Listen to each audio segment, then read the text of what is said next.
नमस्कार। Grow with divine basin में आपका फिर एक बार बहुत-बहुत स्वागत है।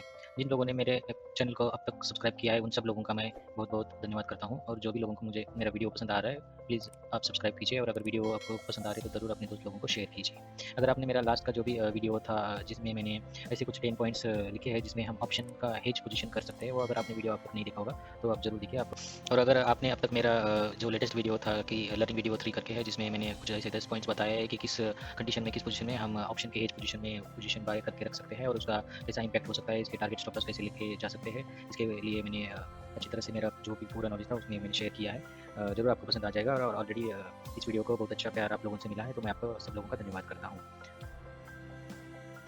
इसी तरह अगर आप मेरे चैनल पे अगर प्लेलिस्ट में जाओगे तो आपको स्विंग ट्रेडिंग के लिए एक अलग सा प्लेलिस्ट मिलेगा और लर्निंग वीडियोस का अलग सा मिलेगा और स्टॉक और इंडेक्स में अगर आप ऑप्शन ट्रेडिंग करते हो तो उसके लिए एक अलग सा प्लेलिस्ट बना के रखा है और वेरीफाइड बीएनएल का एक अलग सा प्लेलिस्ट बना के रखा है। तो ये ज़रूर आप अपने ट्रेडिंग स्टाइल्स के हिसाब से देख सकते हो या फिर अगर आपको कुछ नया सीखना है तो भी आप अगर आप ऑप्शन ऑप्शन ट्रेडिंग करते हो और आपको स्विंग ट्रेडिंग सीखना है तो आपको वो भी चेक कर सकते हो यहाँ पे। तो आज का वीडियो का टॉपिक मेरा ये है कि मेरा एक जो फ्रेंड है उसने मुझे ऑप्शन सेलिंग के बारे में एक वीडियो बनाने के लिए बोला है। तो उसमें वो चाहता है कि अगर हम सिंगल साइड ऑप्शन सेलिंग अगर करते हैं और उसको अगर होल्ड करते हैं तो कहाँ तक हम होल्ड कर सकते हैं, किस कंडीशन में होल्ड करना चाहिए और उसमें कितना लॉस हो सकता है, इसके बारे में थोड़ा सा हम अभी बात करेंगे। तो चलिए मैं मेरे वीडियो को शुरू करता हूँ अभी। वीडियो के लिए स्टार्ट करते हैं। थोड़ा-सा वीडियो में आपको बताता हूँ कि कौन से पॉइंट मैं आज कवर करने वाला हूँ। तो जैसे कि मैंने आपको बताया कि मेरे एक फ्रेंड ने क्वेश्चंस दिए हैं, तो उसी क्वेश्चंस मैंने यहाँ पे लिखे हैं। जैसे कि उसका पहला जो क्वेश्चन था वो है कि सिंगल साइड में सेलिंग करके हम पोजीशन होल्ड कर सकते हैं क्या? और उसमें कितने लॉसेस के चांसेस रहते हैं? तो ये एक पहला क्वेश्चन होगा। दूसरा क्वेश्चन है कि अगर हम ऑप्शन सेलिंग करते हैं तो उसमें आप एसएल जो है हम कैसे प्लेस कर सकते हैं या नॉर्मल तरीके से रख सकते हैं क्या? वो एक दूसरा क्वेश्चन था। और तीसरा जो क्वेश्चन है कि अगर हम वन साइड ऑप्शन सेलिंग करके अगर रखते हैं तो उसका कौन से सिचुएशन में हमें एसएल लगाना चाहिए, कहाँ पे हमें एक्चुअल लॉजिकल एसएल हो सकता है, तो उसके बारे में वो पूछा है, तो उसके बारे में हम थोड़ा सा क्रॉस चेक करेंगे। तो बस आपको ऑप्शन बाइंग और सेलिंग का जो भी डिफरेंसेस है क्विकली 2-3 मिनट में आपको कवर करता हूँ। तो यहाँ पे अगर हम देखते हैं तो मैं लिस्ट डाउन किया हूँ कि ऑप्शन बाइंग और सेलिंग में कुछ 4-5 पॉइंट कंसीडर करके। तो उसमें से एक मेजर जो भी डिफरेंस है, जैसे कि मार्केट के 3 स्टेजेस रहते हैं, जैसे कि अप ट्रेंड रहेगा, डाउन ट्रेंड रहेगा या फिर साइडवेज रहेगा। तो ऑप्शन बायर को अगर प्रॉफिट होना है, अगर उसने कॉल बाय किया है तो उसका जो भी प्राइस है वो उसके बाय करने के बाद सीधा इंक्रीज होना चाहिए, या फिर पुट बाय किया तो सीधा डिक्रीज होना चाहिए। अगर वो कंसोलिडेट हो रहा है तो वो उसको प्रॉफिट नहीं हो सकता। तो इसका दूसरा, और ऑप्शन सेलर को इसमें ऑप्शन सेलर अगर मान लो कि उसका व्यू बुलिश है तो वो क्या करेगा कि पुट सेल करेगा। पुट सेल करेगा तो उसके उसके बाद अगर मार्केट ऊपर जाएगा या फिर कंसोलिडेट करे या फिर कुछ धीरे-धीरे भी ऊपर जाए तो भी उसको प्रॉफिट हो सकता है। इसका मतलब ये है कि जो प्रोबेबिलिटी हम कैलकुलेट करते हैं, जैसे कि बायर और सेलर। बायर को अगर प्रॉफिट होना है तो जो उसने कॉल बाय किया है वो डायरेक्ट इंक्रीज होना चाहिए। वो अगर कंसोलिडेट हो रहा है या फिर नीचे जा रहा है या फिर धीरे-धीरे ऊपर जा रहा है, तो ये तीनों कंडीशन में उसको प्रॉफिट नहीं होगा। उसको सिर्फ प्रॉफिट हो सकता है फर्स्ट वाली कंडीशन में। 2, 3 और 4 वाली जो भी कंडीशन है, इसमें उसको प्रॉफिट नहीं हो रहा है। तो इसके अपोजिट अगर ऑप्शन सेलर, अगर उसका व्यू बुलिश है और मार्केट सीधा ऊपर गया या फिर कंसोलिडेट भी हुआ या फिर धीरे भी ऊपर गया, तो भी उसको प्रॉफिट होगा। उसको एक ही केस में लॉस हो सकता है, जो कि फोर्थ केस है, वो एक्सट्रीमली डाउन जाने के लिए स्टार्ट हो जाए। तो इसी वजह से जो प्रोबेबिलिटी हम बोलते हैं, सेलर की जो भी प्रोबेबिलिटी है वो 66% या 70% तक की है और बायर की जो भी प्रोबेबिलिटी रहती है वो सिर्फ 30% की रहती है। तो जैसे कि यहाँ पे प्रोबेबिलिटी सेलर की बढ़ जाती है, उसी हिसाब से उसको जो लगने वाला मार्जिन है वो सेलर को ज़्यादा लगता है और बायर को कम लगता है।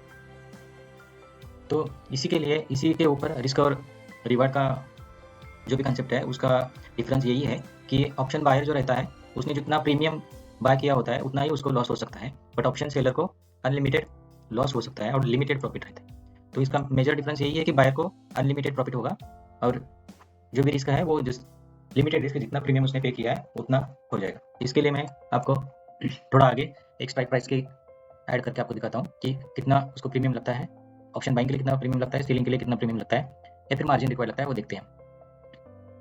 ऑलरेडी हमने यहाँ पे देखा कि मार्केट अगर एक्सट्रीम बुलिश है या बेरिश है तभी जाके बायर कॉल या पुट बाय करेगा। और उसी के हिसाब से अगर मार्केट ऊपर एक्सट्रीमली जा रहा है या फिर नीचे जा रहा है, उसी टाइम उसको प्रॉफिट हो सकता है। बट ऑप्शन सेलर के लिए उसको सिर्फ रॉन्ग नहीं होना है, मतलब उसने अगर सोचा है कि मार्केट बुलिश है तो अगर साइडवेज भी रहा या फिर उसके डायरेक्शन में भी गया तो दोनों केस में उसको प्रॉफिट हो सकता है। तीसरा जो टाइम डिके है, जैसे कि ऑप्शन बायर को टाइम डिके जो है वो नेगेटिव इम्पैक्ट करता है, उसका प्रीमियम धीरे धीरे माइनस होता जाएगा और पोजीशन नेगेटिव में दिखती जाएगी। बट ऑप्शन सेलर को जो टाइम डिके वैल्यू है उसका बेनिफिट होता रहेगा। अगर उसने बाय किया हुआ प्राइस से मार्केट यहीं पे ही रहा तो भी उसको टाइम डिके का बेनिफिट मिलता रहेगा।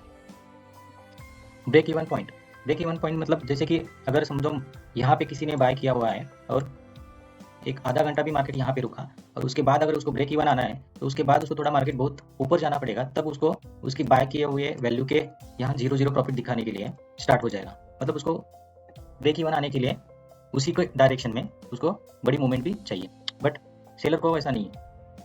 सेलर का ब्रेक इवन मतलब जैसे कि मान लो यहाँ पे ही मार्केट घूम रहा है तो वो ऑलरेडी प्रॉफिट में रहेगा और उसने अगर बुलिश व्यू करके रखा है और उसी डायरेक्शन में हम अभी चार्ट पे जाके चेक करते हैं ऑप्शन बाइंग और सेलिंग का मतलब एग्जैक्टली क्या होता है। जिन लोगों को फ्रेश नए लोग हैं उनके लिए थोड़ा सा कंफ्यूजन होगा, तो मैं यहाँ पे आपको निफ्टी 50 में ऑप्शन बाइंग और सेलिंग करने के लिए स्ट्राइक प्राइस कैसे ढूंढते हैं वो दिखाता हूँ। तो अगर आप जीरोधा यूज करें तो आपको यहाँ पे निफ्टी 50 आपके वॉच लिस्ट में ऐड कीजिए इंडेक्स, और यहाँ पे आप 3 डॉट पे क्लिक करोगे तो आपको ऑप्शन चेन का सिंबल मिलेगा जो कि सेंसिबल के साथ उनका टाइप हुआ है। तो आप यहाँ से भी जाके पूरा ऑप्शन चेन देख सकते हो। और यहाँ पे जैसे कि मैं क्विकली थोड़ा सा आपको बताता हूँ कि यहाँ पे अभी करंट मार्केट यहाँ पे चल रहा है, तो इसके ऊपर जो भी लेफ्ट साइड के प्राइस है ये कॉल की प्राइस है, नीचे भी कॉल की प्राइस है और यहाँ पे पुट है और नीचे भी यहाँ के पुट है। तो राइट साइड में पूरा पुट की प्राइस है, लेफ्ट साइड में पूरा पुट की है। उसमें से जो भी ऑरेंज कलर में यहाँ पे दिख रहा है ये है ITM in the money call की पोजीशन है और यहाँ पे है OTM कॉल की स्ट्राइक प्राइस है। और यहाँ पे अगर हम पुट को जाते हैं तो जो भी ऑरेंज कलर में है ये ITM के पुट है और जो भी ऊपर के प्राइस है वो OTM पुट है। और यहाँ पे जो बीच में जो स्ट्राइक प्राइस आती है उसको हम बोलते हैं at the money strike price. तो इसका मतलब क्या होता है वो आगे जाके हम पता चलेंगे, कब हमें ITM में काम करना है, कब ATM में, कब OTM में, वो सब हम थोड़ा आगे जाके क्रॉस चेक कर सकते हैं। तो इसके बारे में मैं डिटेल्स बाद में आपको थोड़ा वीडियो बनाता हूँ। बट अभी हम इसमें चेक करेंगे कि स्ट्राइक प्राइस ऐड कैसे करते हैं। तो अभी डायरेक्टली अगर हम यहाँ पे अभी देख करें कि ATM का हमें मान लो स्ट्राइक प्राइस ऐड करना है तो सिर्फ यहाँ पे जाओ इस स्ट्राइक प्राइस पे और यहाँ पे आपको आ रहा है कि ऐड वॉच लिस्ट करके ऑप्शन आ रहा है। तो यहाँ पे देखोगे आप ये स्ट्राइक प्राइस C का ऐड हो गया। वैसे अगर आपको P ऐड करना है तो राइट साइड जाइए और यहाँ पे वो ऐड टू वॉच लिस्ट कीजिए तो यहाँ पे वो ऐड हो जाएगा। तो मैं फिर से क्लिक यहाँ करता हूँ और आपको यहाँ पे अभी पता चलेगा कि मैंने निफ्टी के ATM के स्ट्राइक प्राइस ऐड कर दिया है। और यहाँ पे अभी जैसे नॉर्मली हम ऑप्शन बायर होते हैं तो हम यहाँ से ही इसको बाय करते हैं और ये बाय का प्रीमियम मार्जिन हमें कितना लगता है, तो इसका अभी जैसे वैल्यू चल रहा है 120 और लॉट साइड जो 50 निफ्टी का जो भी कांस्टेंट है तो इसका टोटल प्राइस आएगा 120 इंटू 50 जो कि यहाँ पे भी दिखा रहा है 6000 में हम इसको बाय कर सकते हैं। इसी तरह अगर हम पुट को बाय करना चाहते हैं तो इसी तरह हम इस पे पुट पे कर्सर लेके बाय का ऑप्शन क्लिक करते हैं और यहाँ पे हमें अभी पुट में कितना बाय करने के लिए प्रीमियम लग रहा है तो इसका प्राइस चल रहा है 116 यानी 50 क्वांटिटी कांस्टेंट रहती है तो उसका 116 इंटू 50 किया तो इतना मार्जिन हमें लग रहा है पुट को बाय करने के लिए। तो इसका मतलब क्या है कि अगर हम पुट बाय करते हैं या फिर कॉल बाय करते हैं तो हमारा मैक्सिमम लॉस कितना हो जाएगा, जो हम प्रीमियम बाय करते हैं उतना ही हो जाएगा और हमें प्रॉफिट के चांसेस कितने हैं, तो अनलिमिटेड प्रॉफिट के चांसेस रहते हैं। जैसे कि अगर मान लो मैं पुट बाय कर रहा हूँ तो यहाँ से अगर मार्केट कितना भी नीचे जाएगा तो मैं प्रॉफिट में रहूँगा और इसके चांसेस अनलिमिटेड रहते हैं कि हमें पता नहीं है कहाँ तक मार्केट जा सकता है। और यहाँ पे एक मेंशन करने वाली बात जो है कि अभी हम देख रहे हैं 31st वीकली एक्सपायरी का स्ट्राइक प्राइस। इसी तरह अगर आप डिफरेंट एक्सपायरी का देखना चाहते हो तो फिर से आप अगर यहाँ पे निफ्टी में क्लिक करके ऑप्शन चेन में जाओगे तो आपको यहाँ पे ऑप्शन मिलेगा ऊपर एक्सपायरी सिलेक्ट करने का। तो अभी जैसे फिलहाल लेटेस्ट एक्सपायरी वीकली वाली है और next expiry weekly plus monthly same ही रहेगी क्योंकि वो इसी मंथ की लास्ट की भी रहेगी। मतलब 28 दिसंबर वीकली लास्ट वीक की वीकली भी है और मंथली भी एक्सपायरी हम बोल सकते हैं। वैसे अगर कोई नेक्स्ट मंथ की एक्सपायरी में काम करना चाहता है तो आगे जाके भी ये एक्सपायरी सिलेक्ट कर सकता है यहाँ से। तो अभी हम फिलहाल क्रॉस चेक कर रहे हैं आने वाले 21 तारीख के एक्सपायरी के स्ट्राइक प्राइस। तो सिमिलरली अगर सेलर क्या करते हैं कि यहाँ पे जाके उसको सेल करते हैं, तो सेल करने के लिए हमें सेल पे क्लिक करने के बाद ये विंडो खुलेगा। तो इसमें हमें इसके प्रीमियम का कोई कैलकुलेशन नहीं है, इसको स्ट्रेट फॉरवर्ड हमें जो मार्जिन लगने वाला है वो 1,17,000 के करीब लग रहा है 1 लॉट को। तो इसका मतलब यही है कि ऑप्शन सेल करने के लिए हमें प्रीमियम या फिर मार्जिन 1,17,000 लग रहा है। ये डिफरेंट थोड़ा सा मतलब 90,000 टू 1,20,000 या 1,30,000 तक लग सकता है डिपेंडिंग अपन हमने कौन सा स्ट्राइक प्राइस यूज़ किया है और वोलेटिलिटी कैसे चल रही है। सिमिलरली हम क्विकली चेक करते हैं कि पी को हम सेल करने के लिए इसको कितना प्रीमियम लग रहा है, तो इसको अराउंड 1,19,000 लग रहा है। इसी तरह अगर हम ऑप्शन बाय सेल करने के लिए कितना प्रीमियम लगता है, तो वो हम चेक कर सकते हैं। ऑर्डर्स में जाके यहाँ पे एक बास्केट ऑर्डर बना के देख सकते हैं। तो उसके बारे में भी हम थोड़ा सा आगे जाके चेक करेंगे कि ये जो प्रीमियम अभी लग रहा है बाय सेल करने के लिए, तो उसको कम कैसे करके हम बाय कर सकते हैं। तो उसको कहते हैं कि हेज करके हम उसका जो भी मार्जिन रिक्वायर्ड है वो कम करके हम सेल कर सकते हैं। उस केस में हम थोड़ा सा प्रॉफिट हमें कम हो सकता है, बट हमें कम मार्जिन लग सकता है उस केस में। तो अभी हम फिर से वापस आते हैं अपने पहले क्वेश्चन पे कि सिंगल साइड सेलिंग अगर पोजीशन हम होल्ड करते हैं तो लॉसेस के कितने चांसेस है। ओके, तो मैं अभी यहाँ पे आपको मैप पे थोड़ा सा दिखाता हूँ चार्ट पे, कि अगर हम यहाँ पे सोच रहे हैं अपना व्यू अगर बुलिश है तो हम क्या करेंगे, यहाँ पे कॉल सेल करेंगे। व्यू अगर बुलिश है तो हम पी सेल करेंगे। अगर हमारा व्यू बुलिश है तो हम यहाँ पे पी सेल करेंगे। नॉर्मली जैसे हम कॉल बाय करते हैं उसके जगह हम पी सेल कर सकते हैं। और अगर हमारा व्यू डाउन का है तो यहाँ पे हम नॉर्मली हम पी बाय करते हैं, तो इस केस में हम सी को सेल करते हैं। ओके, तो अभी जो पहला क्वेश्चन है कि हम होल्ड कर सकते हैं क्या, कितने लॉस के चांसेस है। तो होल्ड करने के लिए हमें एक तो पहले एक्सपायरी चेक करना है। एक पहले तो हमें वीकली एक्सपायरी हमने ली है, तो जिस वीक में वो जिस डे को एक्सपायर हो रहा है वहाँ तक हम उसको होल्ड कर सकते हैं। ओके, और अगर हमने मंथली एक्सपायरी ली है या नेक्स्ट वीक की अगर हमने एक्सपायरी ली है, नेक्स्ट वीक की एक्सपायरी डे तक हम उसको होल्ड कर सकते हैं। और अगर मंथली एक्सपायरी ली है तो हम मंथ के लास्ट डे के एक्सपायरी डे तक उसको होल्ड कर सकते हैं। मतलब हमने एक बार अगर पी बाई या सेल किया, सिमिलरली सेल भी किया, तो उसको हम किस एक्सपायरी का उसको स्ट्राइक प्राइस पे काम कर रहे हैं उस एक्सपायरी तक उसको हम होल्ड कर सकते हैं। ये हुआ पहले क्वेश्चन का आंसर। अभी कितना लॉस हो सकता है, तो लॉस के लिए देखो, जैसे कि हमारा व्यू यहाँ पे बुलिश है तो हम कॉल बाय करके जा रहे हैं या फिर पी सेल करके जा रहे हैं, तो जब तक ये हमारे डायरेक्शन में जा रहा है तब तक हमें लॉस होगा ही नहीं। ओके, और दूसरा, जब तक ये हमारे बाय पोजीशंस के बाय लेवल से जब तक ये ऊपर है तब तक हमें यहाँ पे लॉस नहीं दिखाई देगा। अगर ये वीकली भी है या फिर नेक्स्ट वीक का है या फिर मंथली भी है, तब जब तक हमारा बाय प्राइस के ऊपर मार्केट चल रहा है तब तक हमें लॉस होगा नहीं। लॉस हमें कहाँ स्टार्ट हो जाएगा, तो वो डिपेंड है कि कितने दिन के बाद। जैसे कि मान लो हमने यहाँ पे अभी पुट को सेल किया है, हमारा व्यू है बुलिश, और हमने पुट को किया है सेल, तो यहाँ से मार्केट एक दिन हम बोला कि 2 दिन के लिए यहाँ पे रुक रहा है। अभी इसका एक्सपायरी जो है 21 को है, जो कि इस डे में आ रहा है। तो मार्केट 2 दिन यहाँ पे खुला तो ऑलरेडी हमें कुछ प्रीमियम का दिखे, ऑलरेडी हम प्रॉफिट में रहेंगे। नेक्स्ट डे 20 तारीख को अगर ऐसा हुआ कि मार्केट थोड़ा ऊपर भी चला गया तो हमारा प्रॉफिट इंक्रीज होता जाएगा, और यहाँ पे ही मार्केट घूमता रहा तो भी हमारा प्रॉफिट इंक्रीज होता रहेगा। और जैसे जैसे नीचे जाने के लिए स्टार्ट हो जाएगा, हमारा प्रॉफिट कम होने के लिए स्टार्ट हो जाएगा। यहाँ पे अभी हम लॉस में नहीं है, तो यहाँ पे क्या होगा, हमारा प्रॉफिट कम होने के लिए स्टार्ट हो जाएगा। और एक कंडीशन ऐसी आएगी जिसको ब्रेक इवन पॉइंट हम बोलते हैं, उसके बाद अगर फिर मार्केट नीचे जाने के लिए स्टार्ट हो जाएगा तब हमें यहाँ पे लॉस दिखने के लिए स्टार्ट हो जाएगा। तो इसके कुछ कैलकुलेशन रहते हैं, वो दिखाने के लिए मैं आपको क्विकली ऑप्स्ट्रा की वेबसाइट पे लेके चलता हूँ। यहाँ पे अगर आप लॉगिन अगर करना है फ्री में तो आप अपने ईमेल आईडी से लॉगिन कर सकते हो, और जो भी फ्री वर्जन है वही मैं आपको यहाँ पे थोड़ा बहुत दिखाता हूँ कि उसमें हम क्या क्रॉस चेक कर सकते हैं। तो यहाँ पे अगर आप स्ट्रेटेजी बिल्डर में चले गए तो आपको यहाँ पे ऑप्शंस मिलेंगे। आपका व्यू अगर बुलिश है, आपका व्यू अगर बेरिश है, या फिर आपका व्यू नॉन डायरेक्शनल है, तो आप किस तरह से या फिर कौन से स्ट्रेटेजी यूज कर सकते हो। जैसे कि अभी हम क्विकली देखते हैं कि हमारा व्यू बुलिश है तो हमें 2 ऑप्शंस मिलते हैं। एक तो कॉल को बाय करें, long call means call buy, short put means put को हम सेल कर रहे हैं। तो अभी फिलहाल हम 2 ही केस देखते हैं। ये आगे जाके जो भी ऑप्शंस है ये आप जाके थोड़ा सा डिस्कवर करिए, या फिर मैं आपको आने वाले कई दिनों में इसको फिर से एक्सप्लेन करूंगा और इसके एडवांटेज डिसएडवांटेज भी बता दूंगा। तो अभी हम फिलहाल सेलिंग का चेक कर रहे हैं, तो मैं यहाँ पे सेल पे दिखाता हूँ, क्योंकि पुट सेल करने के लिए जब भी जाओगे तब आपको यहाँ पे स्ट्राइक प्राइस ऑलरेडी एटीएम का एट द मनी का आपको दिखाई देगा। अगर यहाँ पे आप देख रहे हो तो अभी का स्पॉट प्राइस चल रहा है 21,450 का चल रहा है, तो उन्होंने स्ट्राइक प्राइस ऑलरेडी यहाँ पे दिया है, बट आप इसका स्ट्राइक प्राइस और जो भी एक्सपायरी डेट है वो अपने हिसाब से आप चेंज कर सकते हो। जैसे कि मान लो मुझे अभी स्ट्राइक प्राइस में नहीं काम करना है, मुझे जो एट द मनी है इसका एट द मनी हो जाएगा 21,450 का। तो 21,450 का मैंने स्ट्राइक प्राइस सिलेक्ट कर दिया, और मुझे 21 दिसंबर का आने वाली वीक का एक्सपायरी का सिलेक्ट करना है, तो मैं वो सिलेक्ट करके उसको सेल कर रहा हूँ। तो यहाँ पे आपको उसका डिटेल में एनालिसिस दिखाई देगा कि कहाँ से लॉस चालू हो जाएगा और कितना लॉस हो सकता है मार्केट कहाँ जाने के बाद। तो यहाँ पे अभी एक लॉट हमने सेल किया है 21 दिसंबर का, जिसके लिए हमें मार्जिन यहाँ पे लग रहा है अराउंड 1,27,000 का। और यहाँ पे एक सेलिंग का एक डिसएडवांटेज बोल सकते हो कि यहाँ पे जो भी प्रॉफिट है वो फिक्स प्रॉफिट है, इसमें हमें मैक्स प्रॉफिट 4,832 ही हो सकता है। ये क्योंकि इसका सेलिंग का मतलब है कि जो हमें प्रीमियम मिल रहा है और जो भी क्वांटिटी है उतने ही क्वांटिटी का प्रीमियम हमें मैक्सिमम मिल जाएगा अगर मार्केट हमारे डायरेक्शन में जाए या फिर वहीं पे रुके। तो वो कैसा क्रॉस चेक कर सकते हो कि यहाँ पे अगर देख रहे हो तो अभी का मार्केट यहाँ पे है, हमारा व्यू जैसे बुलिश था, तो जैसे ये मार्केट इस लाइन के जितना ऊपर जाएगा या फिर यहीं पे क्लोज हो जाएगा, तब भी हम ये मैक्स प्रॉफिट के लिए, मैक्स प्रॉफिट हमें हो जाएगा एक्सपायरी डेट तक।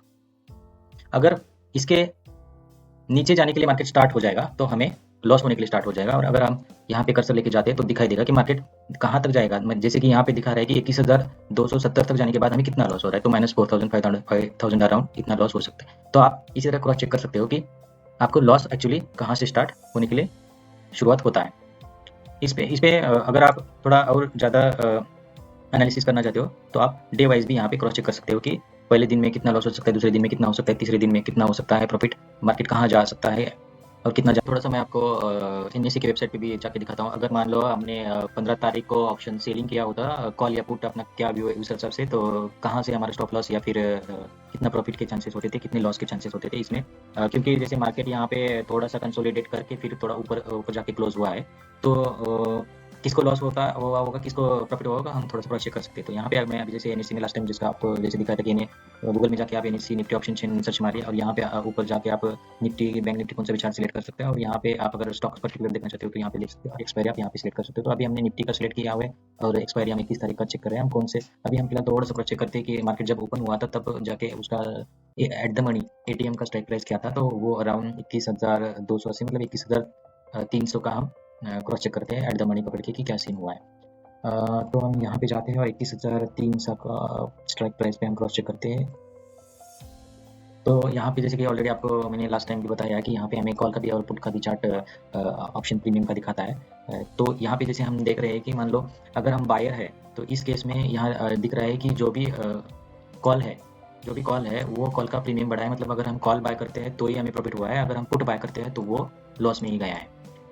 इसके अपोजिट अगर हम सेलर हैं तो हमें यहाँ पे अगर हम कॉल सेल कर रहे हैं तो हमें लॉस हुआ है, और अगर हम पुट सेल किया है तो हमें प्रॉफिट हुआ है। पुट सेल करना मतलब हमारा जो भी मार्केट है हमारे बाइंग प्राइस से नीचे रहना चाहिए। जैसे कि यहाँ पे दिख रहा है, कि मार्केट ओपन होते समय इनकी प्राइस थी 141 कॉल की और पुट की थी 96। तो आफ्टर मार्केट क्लोज होते समय ये जो पुट है 96 का, तो उसका प्राइस जाके बना है 52। तो 96 था और उसमें जाके क्लोज हुआ है 52 को। जो भी डिफरेंस है, ये जो डिफरेंस है ये एक्चुअल पुट सेलर का प्रॉफिट है। पुट सेलर का प्रॉफिट है। हम इसको कैलकुलेट कैसे करते हैं, तो 54 इंटू 5, तो इसका टोटल हो जाएगा अराउंड 2200 रुपये। तो ये एक्चुअली पुट सेलर का प्रॉफिट है। और अगर बायर का हम प्रॉफिट कैलकुलेट करेंगे तो वो जैसे कि मान लो यहाँ किसी बायर ने यहाँ पे कॉल बाय किया था 141 पर पे और इसका क्लोज हुआ है 253 पे, तो 253 से 141, तो यहाँ पे निकल कर आ रहा है डिफरेंस वो 112। और यहाँ पे हम अगर 50 से इंटू करते हैं लॉट साइज, तो अराउंड ये मान लो 5000 से ऊपर हमारा प्रॉफिट बन रहा है। तो यहाँ पे हमें थोड़ा सा मैं आपको क्या दिखाना चाहता हूँ, अगर आप ऑप्शन सेलर हो तो आपको एक दिन में यहाँ पे 2200 का प्रॉफिट हुआ है, और अगर आप ऑप्शन बायर हो तो यहाँ पे आपको 5000 का प्रॉफिट हो रहा है। बट जैसे कि हमने ऑलरेडी देखा कि सेलर को अगर मार्केट मूव भी नहीं हुआ तो भी प्रॉफिट हो रहा है या फिर होता है, बट ऑप्शन बायर को हमें इस तरह की बड़ी मूवमेंट होने के बाद ही प्रॉफिट हो जाएगा। जैसे हमें यहाँ पे ऑलरेडी दिख रहा है कि जब तक मार्केट कि दोपहर के 12 बजे तक भी उसको प्रॉफिट नहीं दिखाई दे रहा था। उसके बाद जैसे ही मार्केट थोड़ा थोड़ा ऊपर जाने के लिए स्टार्ट हुआ तो वो उसकी पोजीशन प्रॉफिट में दिखने के लिए स्टार्ट हुई होगी सिमिलरली। बट अगर आप ऑप्शन सेलर का देख रहे हो तो ऑलरेडी उसके बाइंग प्राइस से यहाँ थोड़ा सा मार्केट ऊपर गया था और यहाँ थोड़ा ऊपर गया था, बट इसके बाद वो पूरा प्रॉफिट में ही लास्ट तक दिखाई देगा आपको। ओके, तो हमने क्रॉस चेक कर दिया कि कितना लॉस हो सकता है इसमें। तो लॉस के चांसेस जैसे कि है आपके अगर अपोजिट मार्केट जा रहा है, अभी इसी में मैं आपको दिखाता हूँ कि लॉस के चांसेस कितने हो सकते हैं। और जैसे कि मान लो अगर हमारा व्यू अगर बेरिश है इस दिन में, अगर हमने गलती से यहाँ पे कॉल को सेल करके रखे हैं, कॉल को सेल किया है, हमारा व्यू जैसे कि बेरिश अगर हो रहा है, अगर हमने कॉल सेल कर दिया तो यहाँ पे जैसे हम यहाँ पे कॉल सेल कर रहे हैं, इस प्राइस के ऊपर जैसे ही मार्केट जाने के लिए स्टार्ट हो जाएगा तब हमारा लॉस दिखने के लिए स्टार्ट हो जाएगा। और कितना लॉस हो सकता है ये यहाँ पे अगर आपको कुछ समझ में आ रहा है, जैसे कि जितना मार्केट आपके निगेटिव जा रहा है, जिस स्पीड से जा रहा है, उतना आपको लॉस ही पड़ता जाएगा। तो लॉस सेल के केस में जो भी लॉस है वो अनलिमिटेड लॉस है। तो इस पे आप जरूर ध्यान रखना कि जो लॉस है उसका कोई लिमिट नहीं है। तो आपको अपना स्टॉप लॉस स्ट्रिक्ट लगाना है, और वो कैसा लगाना है, कितना लगाना है, वो थोड़ा सा मैं आपको क्विकली बताता हूँ, जो कि पहले क्वेश्चन में थोड़ा सा दूसरा टॉपिक उसमें पूछा है उसने। तो तो मैंने आपको बताया कि कितना लॉस हो सकता है, तो लॉस अनलिमिटेड होता है और लॉस के चांसेस जो है वो 30% है। 30% मतलब आपके नेगेटिव अगर मार्केट जा रहा है तो ही आपको लॉस हो जाएगा, बट अगर मार्केट वहीं पे खेल रहा है या फिर आपके डायरेक्शन में जा रहा है या फिर आपके डायरेक्शन में स्लो जा रहा है, तब भी आपको प्रॉफिट रहेगा। तो प्रॉफिट के चांसेस 66% रहेंगे और लॉस के चांसेस 33% रहेंगे, बट आपको स्ट्रिक्टली स्टॉप लॉस लेना है क्योंकि लॉस अनलिमिटेड है। ये पहले क्वेश्चन का आंसर हो गया। अभी एसएल जो है रेगुलर ऑर्डर रख सकते हैं क्या, वो हमें अभी आपको मैं थोड़ा सा बताता हूँ। तो यस, जो भी हम एसएल है वो नॉर्मल ऑर्डर की तरह ही रख सकते हैं। जैसे कि मान लो हमने अभी यहाँ पे कॉल को सेल किया, मैं आपको कॉल का चार्ट ओपन करके दिखाता हूँ कि हम एसएल कैसे लगा सकते हैं। तो मान लो हमें ये कॉल है और मैं आपको पैरेलली पुट का भी एक चार्ट ओपन करके दिखाता हूँ, कॉल का भी और पुट का भी। तो हम यहाँ पे अभी दो चार्ट व्यू करते हैं। एक है 21,500 का सी 31st एक्सपायरी का, और सिमिलरली 21,500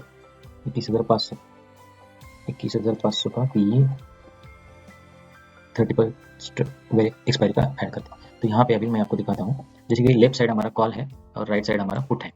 तो मान लो हमें अभी एसएल के बारे में चेक करना है, तो मैं एक थोड़ा सा आपको हिंट देता हूँ कि आप 15 मिनट चार्ट पे थोड़ा सा देखने के लिए स्टार्ट कीजिए। अगर आप ऑप्शन सेलर हो, 5 मिनट पे, 2 मिनट पे, 1 मिनट पे, 3 मिनट में आप कुछ काम थोड़ा सा मत कीजिए। तो जैसे कि हम देखो, मान लो अगर आपका व्यू अगर बेरिश है तो हमें कॉल को सेल करना है, और अगर मान लो हमने यहाँ पे कॉल को सेल किया है, अगर मान लो हमने यहाँ पे कॉल को सेल करना है किया है, तो इसका प्राइस हमें नीचे ही जाना चाहिए। जब तक इस कॉल की प्राइस नीचे रहेगी तब तक हमारा प्रॉफिट होता रहेगा। मान लो हमने इसको 40 पे सेल किया है, अगर मार्केट 30 पे आ रहा है तो हमें 10 पॉइंट का प्रॉफिट हो जाएगा। अगर मार्केट 10 पे आ रहा है तो हमें 30 पॉइंट का प्रॉफिट होता रहेगा। तो जब तक इसके नीचे है तब तक हमें प्रॉफिट रहेगा, जब तक जैसे ही इसके ऊपर जाने के लिए स्टार्ट हो जाएगा तो ये हमें लॉस दिखाने के लिए स्टार्ट कर देगा।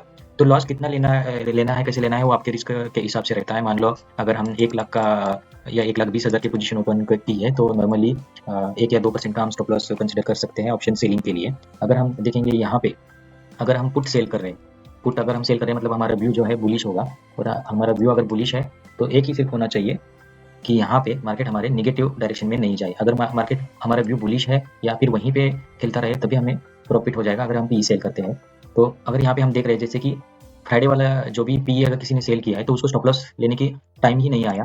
जब से उसने पी में पोजीशन ली है, प्राइस उसके बाइंग प्राइस से नीचे ही हुआ है। तो यहाँ पे हम देख रहे हैं कि अगर उसने कहीं 240 पे सेल किया है तो उसका 117 तक उसका क्लोजिंग हुआ है, तो जो भी डिफरेंस आया है उसको वो उतना प्रॉफिट ही हुआ है। बट अगर कॉल अगर किसी ने सेल किया है तो उसको इतना लॉस हो सकता था अगर उसने करेक्ट टाइम में अगर एसएल नहीं लिया है। तो अपने अपने हिसाब से आप थोड़ा सा क्रॉस चेक कर सकते हो कि अपना रिस्क लेने की कितनी कैपेसिटी है और आपकी कौन सी स्ट्रेटेजी से आपने कॉल सेल किया है और उसका एक्चुअल में स्टॉप लॉस कहाँ आ रहा था, तो उस हिसाब से आप स्टॉप लॉस ले सकते हो। जैसे कि अगर हम देख रहे हैं यहाँ पे मार्केट खुलने के बाद जैसे किसी ने यहाँ पे सेल किया था और यहाँ पे अगर आपका 1-2% का माइनस पोजीशन आ रहा है तो यहाँ पे आप कट कर सकते हो, या फिर यहाँ पे कट कर सकते हो, या फिर यहाँ पे कर सकते हो।